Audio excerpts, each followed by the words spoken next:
Death came to me that night, as I sat numbly in a puddle of my own desperate blood and tears. And when I saw him, a tall entity clothed in a robe so black it reached past the depths of darkness I felt inside my heart. I'd been upset, not about one thing in particular, but many things. I made so many mistakes. So many mistakes that trying to put myself back together had become harder than reassembling a broken eggshell.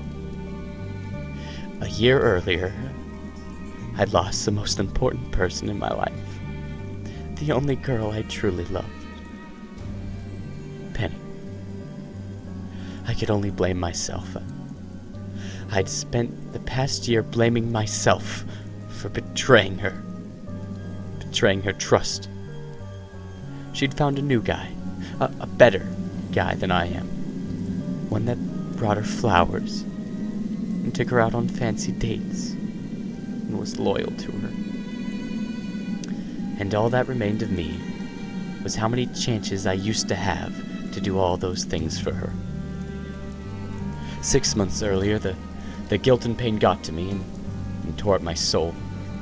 And to numb the pain, I took sleeping pills with alcohol every night, dreading the moment I'd wake up to another sunny, lonely day. 4 months earlier, I'd lost my job and my scholarship because the depression and substance abuse kept me rooted to the spot.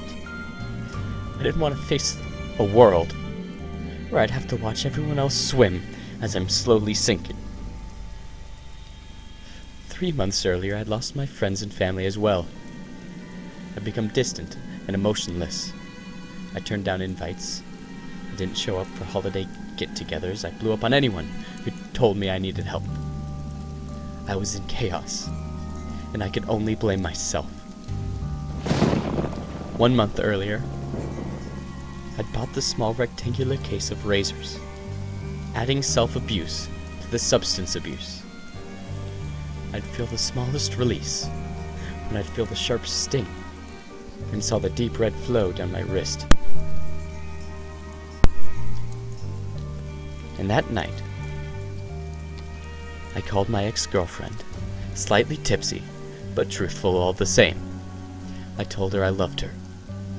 I begged for another chance. I cried harder than I'd cried in months, just at the sound of hearing her voice. She told me one thing, and one thing only. I don't love you anymore, Calvin, and I never will. She hung up the phone immediately after, and all I could do was stare blankly at the corner of the room. But as everything hit me at once, it hit me harder than a car going full speed. I didn't hesitate. I swallowed the rest of my sleeping pills, gulped down the remaining vodka straight from the bottle, and used those razors to cut deeper than I'd ever cut. So here I sat, hopeless and alone. But I wasn't alone. I looked down at my wrists for mere seconds. But when I looked back, he was there. A normal person would have been hysterical and afraid, but I wasn't normal anymore. I wasn't surprised he was there, no. No, I welcomed it. Calvin. He spoke in the most baritone voice I'd ever heard, lower than the voiceovers on every movie preview. And he said that one word with a disapproving sigh. The way he had said it made me feel like a kid again, as if I'd done something and lied about it, but I wasn't lying now. The proof was the mess that was myself at that moment. I sobbed shakingly. I'm sorry, I said. For whatever reason, I felt like I had to apologize, so I did. You've spent a long time being sorry, Calvin. But not once did you say sorry to yourself. A crease formed between my eyebrows as I mulled over what he'd just said. It came to me slowly. He wanted me to see that my only enemy was myself. Do you give all the souls you come across helpful advice? I thought you were death, not a psychologist. I raised an eyebrow at him. still unnerved by the fact that I was looking into an endless black hole where his face should be. He forced a deep, short laugh. No. Mostly just the ones like you, that take it into their own hands to decide fate. It's not up to you, Calvin. So, you give advice to your suicide victims. What does that mean? He sighed again, as if he'd explained this thousands of times before. I'm sure he had. It means you don't get to decide this. It means I'm going to give you another perspective. I stood up, curiosity hanging on every word. What perspective would that be? The only way I see things is that I'm a horrible crap excuse for a human being, so why be afraid of dying when I'm more afraid to live? I had to do this. I needed to do this. You just don't... And I'm showing you, Calvin, what living can do for you. A hint of persuasion sounded in his voice. Tell me, Death, what do I have to live for? The question came out harshly, but he didn't flinch. Listen closely. What if I told you that you'd make it through this depression, not fully healed, but controlled by medication and therapy? What if I told you that because you'll overcome this depression, you'll get another job, and the job will pay for the education you dissed? When you're done with that education, you'll be admired by your friends, your family, and most importantly, your ex-girlfriend. They'll see the greatness in you that you know you have. They'll be proud of that change. You won't be able to so much as look at a bottle of vodka without being sick. And what if I told you that your career will pay for the expensive ring you'll use to propose to your one and only, and you'll be able to give her all the flowers and the dates and loyalty you'd failed to give before? Most importantly, what if I told you that you'd be able to give her a dream wedding as well, and give her 2 beautiful children, a girl and a boy? What if I told you that you'd be missing out on life by choosing to give up? Tears rimmed my eyes. Can I be happy again? I asked hopefully, afraid of what the answer might be. But his answer was the biggest relief I'd ever felt. Yes, you can be happy again. I wiped my wet cheeks and I cracked a trembling smile. I'd say I want to live. Then I'm no longer needed. The finality in his voice diminished the tension I'd felt earlier. As I grinned wider, I let out a half cry, half chuckle. Thank you. Thank you so much. Now get to the hospital. Get your stomach pumped and seal your wounds. Goodbye. The black void that was him vanished. For days afterward, I couldn't get rid of that smile. The nurses and doctors that helped me were puzzled by it. A man being treated for suicide attempt is this happy? I knew to them there was nothing right about it, but I hadn't felt right in my whole life. Because of my obvious mental health issues, I stayed in the mental ward for a month after I healed physically. Just like Death said, I still had the memories of my depression, but it was nothing a little therapy and medication couldn't fix. After I was released, I found a job at a call center that paid slightly more than minimum wage. It wasn't the best of jobs, but I was surely glad to have it. I saved money for a few months and started going to school again in the fall. I was working on a business degree. My friends and family were there to watch me graduate, and I never felt more thankful. Finally, I was making people proud again. I wasn't failing. I didn't even drink that night with the rest of my friends. I didn't want to touch another drop of alcohol. I spent that night with the people closest to me, all seated at a large table at the best restaurant in town. And I'm so glad I chose to do so that night, because our waitress happened to be the girl I missed so badly and still loved. She looked surprised to see me, but she also looked glad. "Calvin," she said, staring at me as if I was her long-lost twin. I wanted to smile too, but I noticed the faint purple under her right eye. It wasn't completely hidden by her beige foundation. She knew I had noticed, and before I could say anything, she began taking our orders. Concerned, I told my family and friends, as they were leaving, that I was going to stay and speak to her. They understood, and after more congratulations, departed. I waited another hour in twilight, where I could breathe in the fresh spring breeze of the parking lot. She was one of the first to come out. She noticed me propped up next to the entrance, halting her stride. Penny's face lit up, and there were tears in her eyes. "I knew you'd wait for me, Cal. I know you're a great guy. I think I've always known you've had potential, but I guess I was being my own worst enemy." Those words brought back the tiniest memory of what Death had told me those months prior. That I should say sorry to myself, and she needed to do the same. "The past is the past, Penny. No animosity." She looked even more grateful, then reached to hug me. I put a hand on her cheek before she could, and gently rubbed the purple under her eye. "Did he do this to you?" I asked, concerned and pissed off. Penny didn't say a word, but her deep brown eyes said it all.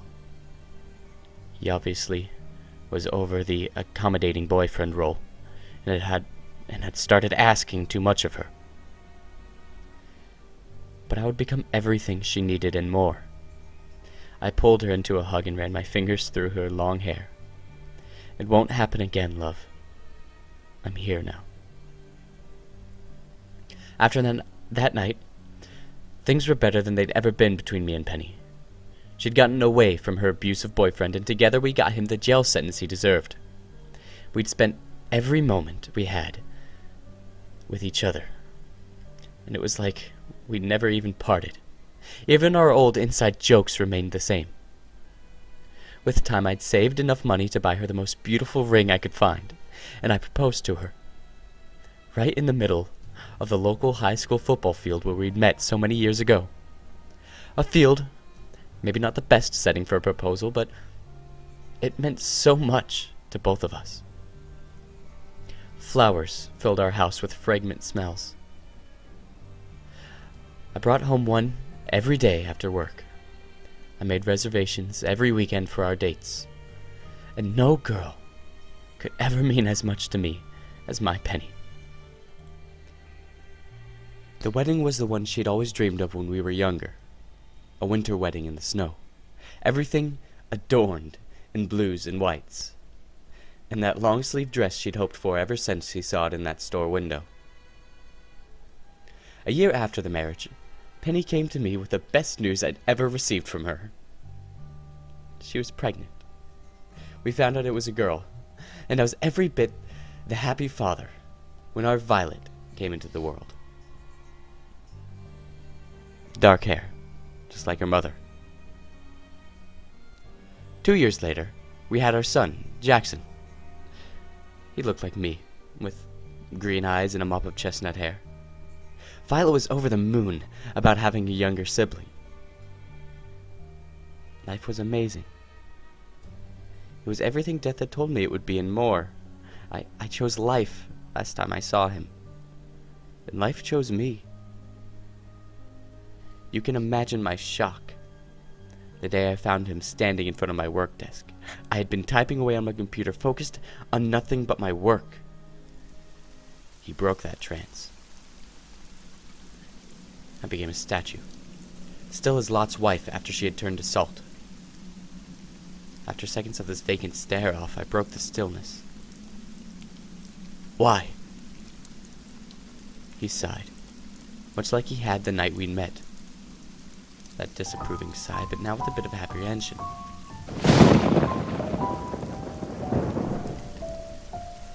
"Something has occurred, Calvin. Something bad." My heart beat swiftly against my ribs. I stopped breathing. What do you mean, bad? A million things raced through my head at once. My family, my friends, myself. Did something happen to them? Was something going to happen to me? You remember Hale, don't you, Calvin? Hale. That piece of crap I'd put in jail. I hated hearing his name. Yeah, I remember him. What about him? Did he finally get what was coming to him? He got out of jail, Calvin. The caution and pity in that one sentence couldn't have been good. I stood up from my office chair, flustered. There's no way. He couldn't have gotten out yet. He received 15 years. It's only been 9. Ever heard of good behavior, Calvin? I was enraged. How could this monster be capable of good behavior? And then I remembered he'd fooled Penny for a year. He had been a wolf in sheep's clothing. He was definitely capable of fooling others. I think you need to come with me, Calvin. I didn't waste any time. I followed him, not bothering to tell anyone I was leaving work. My first priority was to make sure the people I loved were okay. The pieces that were being put together in my mind was anything but okay. I drove 90 all the way home. Beads of sweat had formed across my forehead, and my breathing was loudly audible. Death followed me into the house as I rushed inside, but he said nothing. The living room was a mess of broken vases, the ones that had held all the flowers I'd given Penny, and a million little petals and leaves littered the floor. I was so immensely angry and scared at the same time. Scared mostly because the scene in front of me hinted that nothing good came from it. I screamed, terror in my voice. Penny! Violet! Jack! Where? The master bedroom, Calvin. Death said from somewhere in my peripheral. He pointed to the door at the end of the hall. A door that was now chopped and broken, standing slightly ajar. I sprinted down the hallway and pushed past the door, not worrying about the sharp splinters that dug into my left hand. The light was off. I wish I hadn't turned it on, because when I did, I was met with sheer horror. Blood. Crimson. Painted across the white carpet and the bed sheets, on the walls, and painted on the bodies of the 3 people in my life that meant the most to me. The details are too traumatizing to repeat, but the axe that had been used on all of them was left behind, embedded into my wife's skull. I fell to my knees in front of her, racking sobs so hard they made me puke. I just couldn't stop crying. I couldn't speak out. I was screaming under the weight of emotional pain. I was hurt. But you said it would be better. I turned to Death, screaming and seeing red. You said I'd be happy. Why? I sobbed deeply again, unable to contain the lump in my throat. And you were, Calvin. You were happy for several years. But with a life comes chances. Good ones and bad ones. Everyone suffers, Calvin. Suffer? I've nothing to live for anymore, Death. I've lost my reasons for living, for working, for loving. That's more than suffering. I couldn't contain the contempt in my voice, and I got dangerously close to that black hole of a face Death wore, despite having to look up to see it. You're wrong again, Calvin. I'm here not only for your family, as I have to do my job. He lifted his bony hands in surrender. But I'm also here for you. What? You know I'm already planning to kill myself once again, psychologist. I spat at him, hot rage drenched in every word. Actually, yes. I knew you'd try. You'll go get the pistol from the top shelf of your closet and blow your brains out. You'll do it in a few hours in this very room. But I have another perspective for you. My mouth hung ajar. He knew my plans, knew where the pistol was kept that I kept for protection, but I couldn't be too surprised. After a moment, I crossed my arms and glared. Oh, another perspective for me, huh? What? What could possibly make me choose life this time? A life that isn't worth living? For the first and last time, Death laid a hand on my shoulder, and although I couldn't see his face, I knew he was looking right in my eyes. You must live, Calvin, because Hale must die. And you're the one who will make it happen. I thought I heard his lips part into a smile, if he had lips. Death made it clear, once again for me. What do you say, Calvin? I smiled then, too. What must have appeared a sick, sinister grin, but a grin, all the same. I'd say I want to live.